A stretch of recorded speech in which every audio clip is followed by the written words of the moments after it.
एक तरफ युद्ध विराम की बात और दूसरी तरफ रात के अंधेरे में यूक्रेन के शहरों पर रूसी ड्रोन ने तबाही मचा दी। यूक्रेन में रूस के ड्रोन हमले में कम से कम 7 लोगों की मौत हो गई। यूक्रेन के स्थानीय अधिकारियों और आपातकालीन सेवा ने यह जानकारी दी है। यूक्रेन की राजधानी कीव पर यह हमला ऐसे समय हुआ जब सऊदी अरब में दोनों देशों के बीच युद्ध खत्म करने को लेकर बातचीत होने की संभावना है। अमेरिका के मध्यस्थता में रूस और यूक्रेन के बीच अप्रत्यक्ष वार्ता हो सकती है, जिसमें ऊर्जा सुविधाओं और नागरिकों से संबंधित बुनियादी ढांचे को निशाना बनाकर किए जाने वाले लंबी दूरी की मारक क्षमता वाले हमलों पर रोक लगाने के संबंध में चर्चा की जाएगी। सऊदी अरब में यूक्रेनी और अमेरिकी टीमों के बीच हमारी दूसरी बैठक है। इस बार अधिक तकनीकी स्तर पर हमारी सेना, हमारे राजनयिक और ऊर्जा मंत्रालय के हमारे प्रतिनिधि बैठकर बात करेंगे। मैंने रक्षा मंत्री रुस्तम उमरोव से बात की। उन्होंने मुझे बैठक और वार्ता के बारे में जानकारी दी है। हमारी टीम पूरी तरह से रचनात्मक तरीके से काम कर रही है। बातचीत काफी उपयोगी रहेगी। प्रतिनिधिमंडल का काम जारी है, लेकिन अब हमें अपने साझेदार के साथ चाहे जो भी चर्चा करें, हमें पुतिन से हमले को रोकने के लिए मजबूत आदेश की आवश्यकता है। जिसने भी ये युद्ध शुरू किया है उसे वापस लेना होगा। यूक्रेन की वायुसेना के अनुसार रूस ने यूक्रेन में 147 ड्रोन दागे।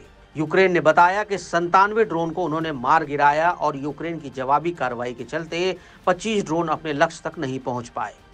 ये हमले खार्किव, सुमी, चेहरवी, ओडेशा और डोनेट्स्क क्षेत्रों के साथ साथ राजधानी कीव में भी हुए। शहर के सैन्य प्रशासन ने कहा है कि कीव पर ड्रोन हमले में 5 साल की बच्ची समेत 3 लोगों की मौत हो गई और 10 लोग घायल हो गए। आपातकालीन सेवा के अनुसार ड्रोन हमले के कारण पोडिल जिले की 25वीं मंजिला इमारत की 20वीं मंजिल पर आग लग गई। वहीं एक गोदाम और कार्यालय की इमारत में आग लग जाने से एक व्यक्ति की मौत हो गई।